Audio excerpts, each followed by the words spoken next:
Hello and welcome to The Olive Tree with me, Julia Fisher. Stephen Khoury is the son of an Arab pastor and is himself the pastor of Calvary Church in East Jerusalem, a church that was started some years ago by his uncle, as you will hear. Paul Calvert met with Stephen recently and started by asking him what it's like leading a church in the very city where so much of Jesus' ministry happened. It is exciting, humbling. It is a wake-up call. It is also a sobering reminder there was trouble during Jesus' days, there's trouble today. So all those are colossal for me as a Jerusalemite-born citizen and growing up in the city of Bethlehem. It is a reminder more than ever that Jesus is real. He walked 2,000 years ago on earth. He's walking in our hearts and our spirits today. And you're ministering in some of the same places that Jesus ministered. We're ministering in Galilee, in the Jericho, in Jerusalem, in Bethlehem, in the southern parts, even in Gaza, sharing the message, the good news of Jesus to Arab, Muslims, Christians, Jewish people from the perspective of Jesus Christ came with a message.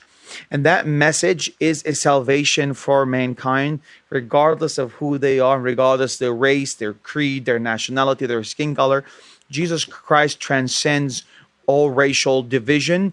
And that is the message that we represent. And we love doing it in the same place where Christ started it all. Is being a pastor something that you've inherited? It's in your DNA? It's a good question because growing up as a young boy, I grew up in the shadows of a great man of God. They call him the gatekeeper for Bethlehem. He was the first independent Bible evangelist, Arab believer, who's also covenant theology, which he believes that the God of the Old Testament is the same God in the New Testament. So I grew up learning, watching him, growing under that. And I can't see or imagine myself doing anything else, Paul, besides sharing the gospel of Jesus Christ, whether it be it's pastoring, whether it be teaching, whether it be evangelizing.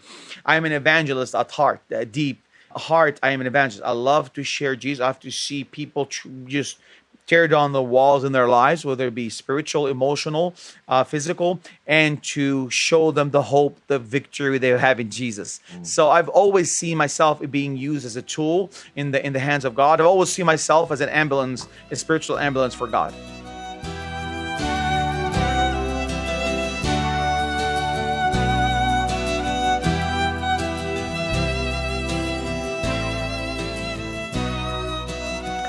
When was the church started, the Calvary Church in Jerusalem? It's an interesting question because I restarted Calvary. It was started in the early 90s where my father, my Uncle George, who was, as many know the story, he was beaten up. He was martyred in the Mount of Olives many years ago. They started Calvary in the early 90s. In July 6, 2004, I came back and I restarted Calvary Church with that same vision of being a beacon, being a lighthouse, being a light to the dark world. And that's the message I came in with. And how easy is it being a pastor to a church in East Jerusalem?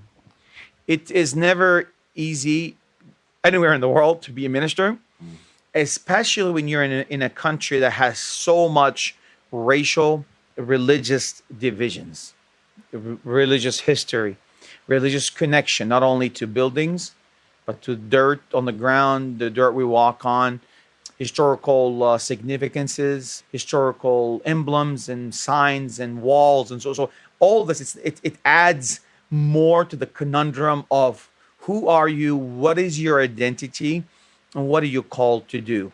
And as a pastor, I go through that question every single day. Who am I? What am I here to do? What am I placed on earth to do? And I get up and I say, Lord, here am I, use me. Because of religion and because of tradition, is it easy to see a church grow here? It is 100 times harder to see a church grow because of the community are so attached to tradition.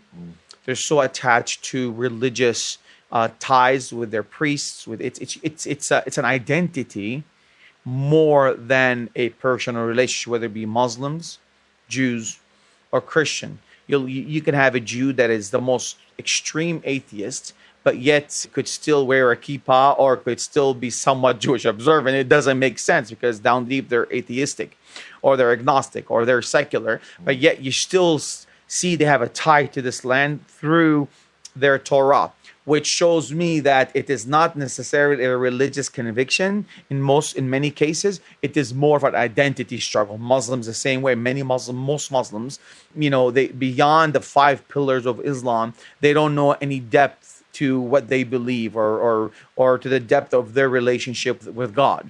Other than that, he's up there and we're down here. And when you start to dig deeper, you realize it's an identity. It's an honor to their father, to their lineage. It's a culture for family and shame culture and so forth. Many Christians the same way, Paul. In many of them, their faith is more of a traditional faith. It is their identity, their religious identity more than actual belief system.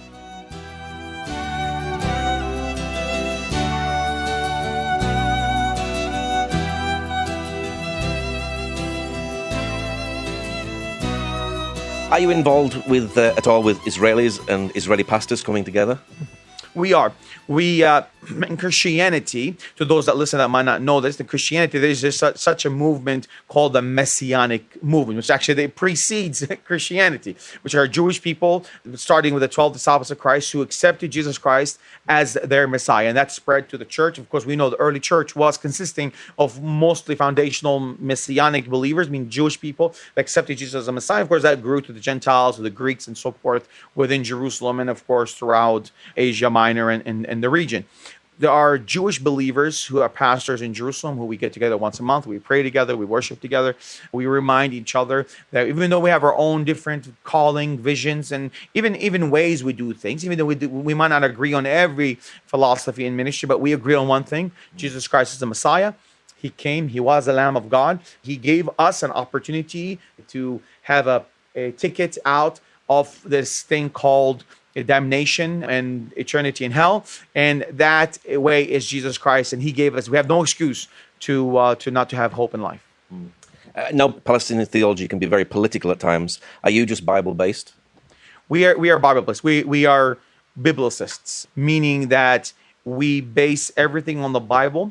We don't believe politics has anything to do in the church. We believe Christians should have a voice to vote and have a voice to... If we don't have a voice as Christians in the community, then the enemy will. And we need to have a voice in the community as an individual. As a church, our goal, our focus is 3. Church planning, discipleship making, and evangelism. We help people look at everything into this perspective through the scriptures. So basically, rather than the Bible be led by our emotions, rather than us guiding the Bible or leading the Bible with our emotions, we ought to allow the Bible to be the one that guides our emotions. And by doing so, you look at everything in a pragmatic perspective without having any political views or our lack of compromising for the scriptures. Does that make you unique here? It makes us very unique because we do believe in the Old Testament. We do believe in the New Testament. We do believe that the God of Israel is the God of Christianity, meaning one God. The Quran teaches that as well. The God of the Old Testament, God of the New Testament, it's God. God speaks in different ways, different means, different shape. In the New Testament, different than the Old Testament, but same God speaking different generation, different manners, different shape, different form, to different mindsets in different eras. Does that cause trouble? It does. It causes trouble because the Old Testament does say the word Israel. It's a non-political word. It's the Israelites. It says Israelites, or it says a nation. It doesn't say nation Israelites, or it says people Israel. Hear, Israel, God is one. God is one. Even saying the word Israel in the Bible, in the Old Testament, that's why many Christians omit the word Israel from the Bible. We don't. For us, we come at it from a non-political perspective. It's simple. It's in the Bible. I use it.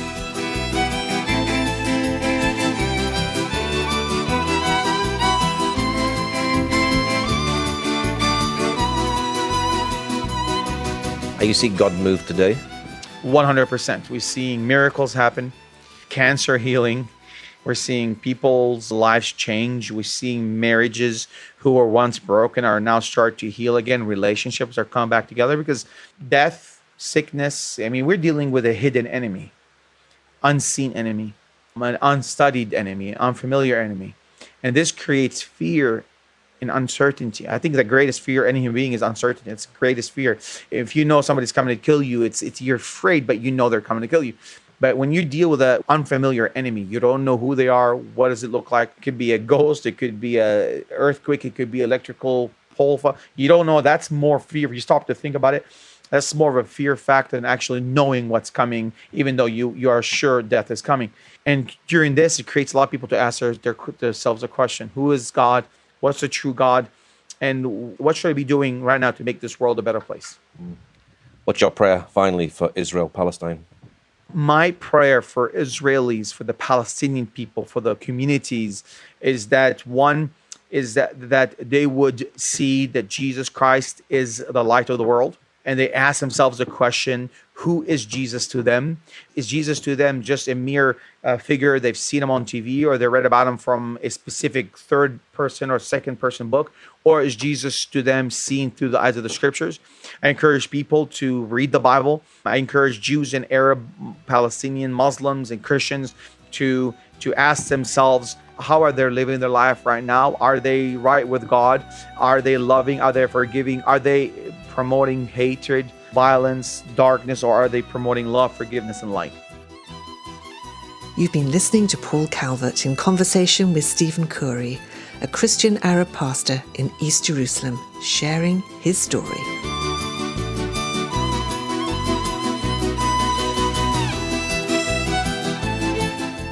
The Olive Tree Reconciliation Fund is a Christian charity based in the UK that supports the needs of both Jewish believers and Arab or Palestinian Christians living in Israel and the wider Middle East. If you'd like to know more about our work and receive our free bi-monthly newsletter, please visit our website, olivetreefund.org. Meanwhile, join me at the same time next week for another story from the Olive Tree. Until then, goodbye.